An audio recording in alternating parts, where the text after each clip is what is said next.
So I'm Dr. Haleigh Scott. I'm a licensed clinical psychologist in the state of California, and currently I work at the UC Davis Mind Institute in Sacramento, California. I have a PhD in intellectual and developmental disability psychology from The Ohio State University. So I feel like intellectual and developmental disabilities has always been a big part of my life.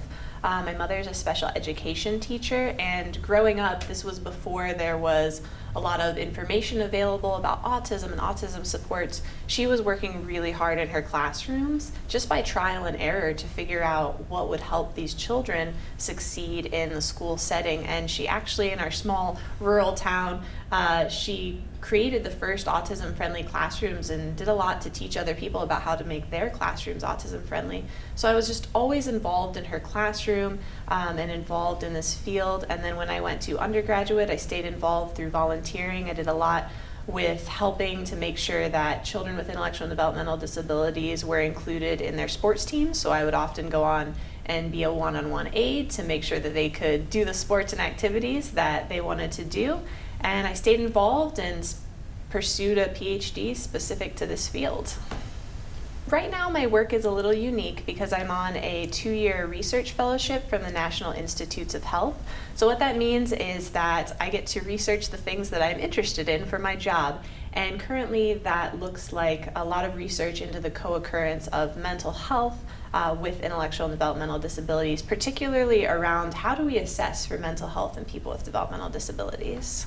So when you're talking about youth with developmental disabilities, I think there's 2 important things to think about. First is that in most ways, youth with developmental disabilities are just like youth without developmental disabilities. They're growing, they're learning, they're developing, they need the support of their community, they need friends, they need that social connection, they need all the same things that youth without developmental disabilities need and want.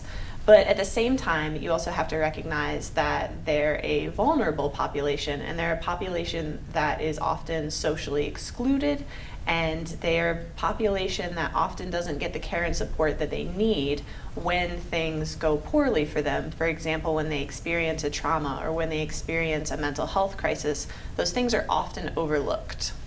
I think it's very important for people that work with children particularly to just be more informed about what developmental disabilities look like, how they present.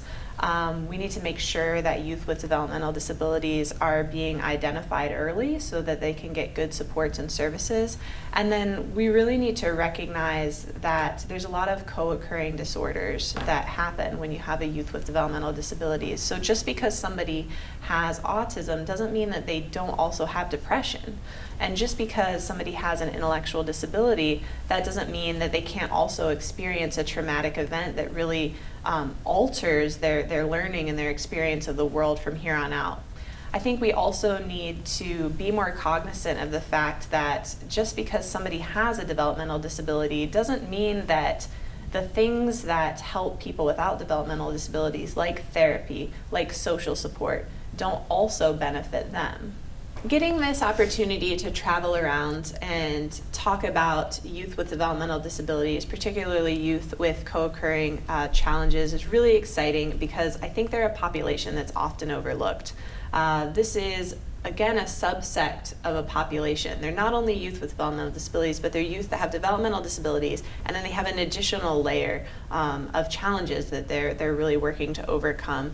And this population often doesn't get the care and attention that it deserves, and it's a population that a lot of people don't know a lot about. So I'm very excited to travel around, talk to a lot of different people, get the conversation going, spread hopefully some basic actionable steps to take that can really improve care for this population across the state.